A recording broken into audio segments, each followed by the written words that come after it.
Assalamualaikum warahmatullahi wabarakatuh. Waalaikumsalam warahmatullahi wabarakatuh. Kami dari kelompok 1, mata kuliah manajemen diklat yang diampu oleh Ibu dosen Nelitawati. Di sini sebelumnya kami akan memperkenalkan anggota kelompok 1 yang pertama, yaitu saya sendiri, Mayang Solvi dengan NIM 2000-2008 sebagai moderator. Kemudian ada dua rekan saya, yang pertama yaitu Intan Efrin Gueci dengan NIM 2000-2005 sebagai pemateri 1. Dan yang terakhir yaitu Rahma Khairunisa dengan NIM 2000-2016 sebagai pemateri 2. Langsung saja materi yang pertama mengenai pengertian manajemen diklat yang akan saya jelaskan sendiri. Manajemen dalam bahasa Inggris berasal dari kata to manage.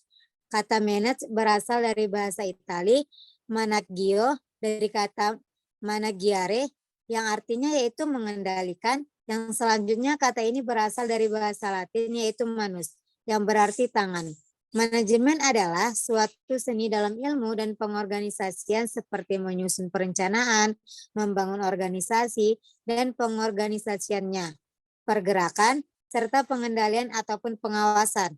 Pendidikan dan pelatihan atau diklat merupakan suatu proses pembelajaran dalam organisasi yang mengarah pada perubahan sikap dan perilaku pegawai, memenuhi harapan kualifikasi kerja, dan juga tuntutan perkembangan organisasi, baik itu internal maupun eksternal. Jadi kesimpulannya yaitu manajemen diklat adalah upaya yang sistematis dan terencana dalam mengoptimalkan seluruh komponen diklat guna mencapai tujuan program secara efektif dan efisien. Manajemen diklat atau pelatihan inilah yang merupakan suatu pengolahan pelatihan dan yang dilakukan baik kepada karyawan maupun kepada masyarakat dalam rangka untuk menjamin apakah pelatihan ataupun diklat yang dilakukan terhadap karyawan ataupun masyarakat yang menjadi objeknya, sasarannya, sesuai dengan apa yang dibutuhkan oleh si peserta pelatihan atau diklat.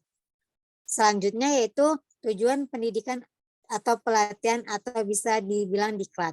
Secara umum, pendidikan dan pelatihan atau diklat bertujuan untuk memberikan kesempatan kepada personil dalam meningkatkan kecakapan dan keterampilan mereka, terutama dalam bidang-bidang yang berhubungan dengan kepemimpinan atau manajerial yang diperlukan dalam pencapaian tujuan organisasi.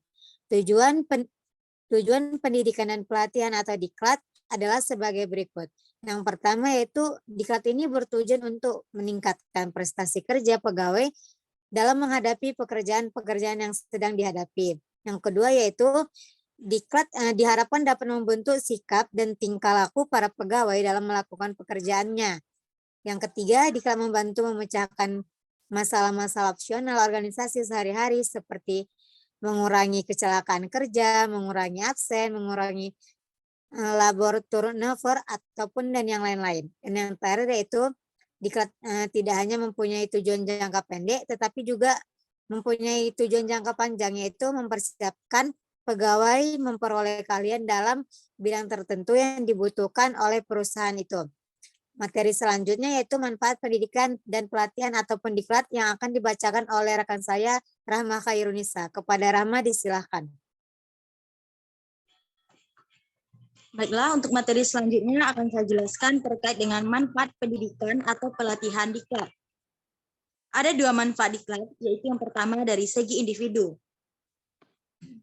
Yaitu yang pertama dapat menambah wawasan pengetahuan tentang perkembangan organisasi, baik secara internal dan eksternal.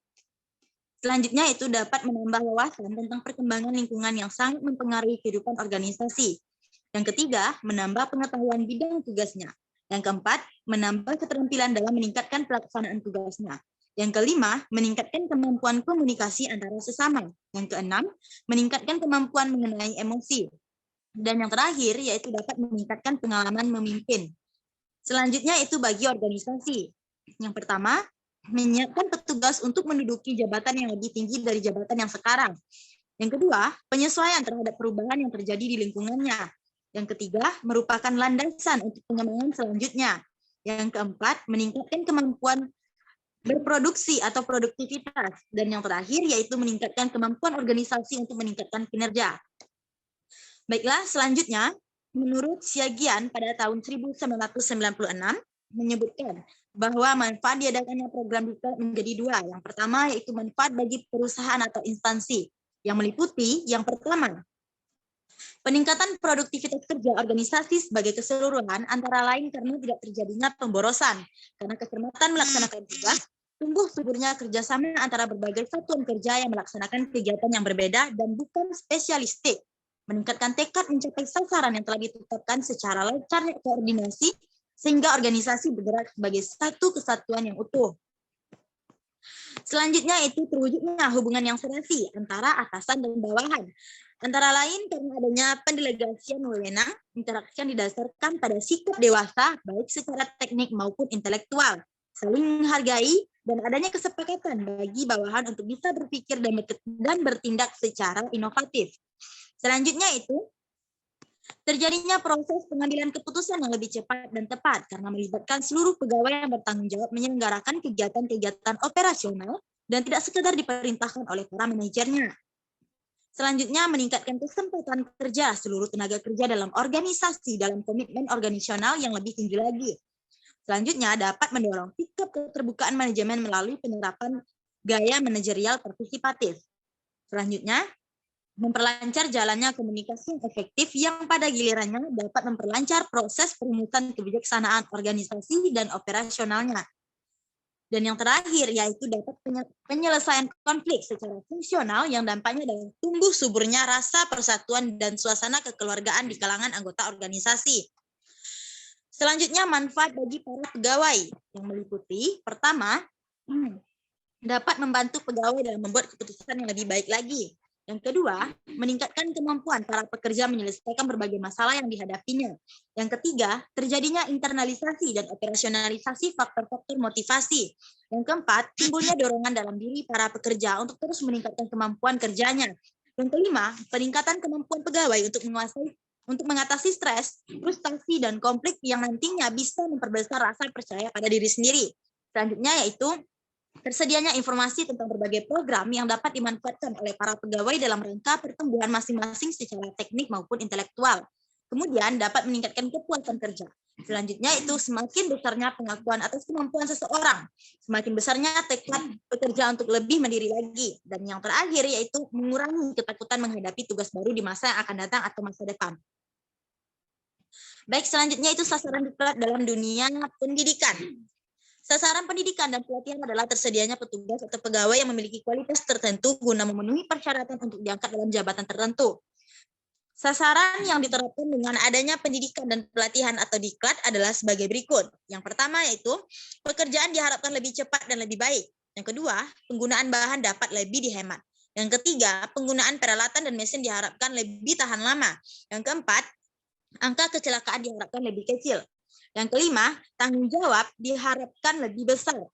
Yang keenam, biaya produksi diharapkan lebih rendah. Dan yang terakhir, kelangsungan hidup perusahaan diharapkan lebih terjamin. Nah, dengan demikian, dengan pelaksanaan pendidikan dan latihan haruslah semaksimal mungkin diarahkan pada tercapainya tujuan dan sasaran dari program ini sendiri. Baik, sekian penjelasan materi dari saya kembalikan kepada moderator. Terima kasih. Baiklah, terima kasih kepada Rahma atas penyampaian materinya. Materi selanjutnya yaitu akan dibacakan oleh rekan saya Intan Efrin Goeci. Kepada Intan, disilakan. Baik, terima kasih moderator. Materi selanjutnya yang C adalah perspektif diklat dalam era globalisasi. Hakikat pendidikan di era global. Yang pertama, pengertian pendidikan, di mana dilihat dari pandangan antropologik, melihat pendidikan dari aspek budaya, antara lain ialah pemindahan pengetahuan dan nilai-nilai kepada generasi berikutnya. Pendekatan sistem perlu dipergunakan dalam menjelaskan pendidikan, karena pada era global sekarang ini, dunia pendidikan telah berkembang sedemikian rupa sehingga menjadi hal yang equal. Nah, proses pendidikan merupakan upaya yang mempunyai dua arah, yaitu yang pertama bersifat menjaga kelangsungan hidupnya atau maintenance sinergi, dan yang kedua menghasilkan sesuatu atau efektif sinergi. Yang kedua ada pengertian era global. Nah, secara etimologi, menurut Kamus Besar Bahasa Indonesia, era diartikan sejumlah tahun dalam jangka waktu antara beberapa peristiwa penting dalam sejarah atau masa. Sedangkan menurut Kamus Ilmiah Populer, era berarti zaman, masa, atau kurun waktu. Sedangkan kata globalisasi berasal dari kata dasar global yang artinya menyeluruh, seluruhnya, garis besar, secara utuh, dan kesejagatan. Nah, jadi globalisasi dapat diartikan sebagai pengglobalan seluruh aspek kehidupan, perwujudan atau perubahan secara menyeluruh dalam aspek kehidupan. Dan perubahan merupakan suatu proses aktual yang tidak pernah hilang selama manusia hidup di muka bumi ini.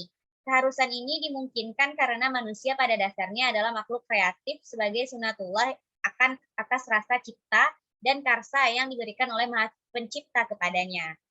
Lalu yang ketiga ada tantangan pendidikan di era global. Nah, dalam konteks ini, Khairuddin Kurniawan merinci berbagai tantangan pendidikan menghadapi era global. Yang pertama, tantangan untuk meningkatkan nilai tambah. Yang kedua, tantangan untuk melakukan riset secara komprehensif terhadap terjadinya era reformasi dan transformasi struktur masyarakat, di mana dari masyarakat tradisional agraris ke masyarakat modern industrial dan informasi komunikasi, serta bagaimana tantangan dalam persaingan global yang semakin ketat ini.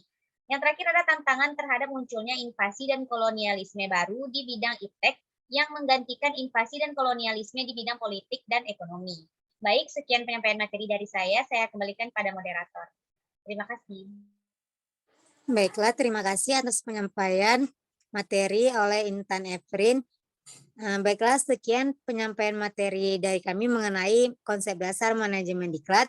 Dan saya akhiri, wassalamualaikum warahmatullahi wabarakatuh. Waalaikumsalam warahmatullahi wabarakatuh.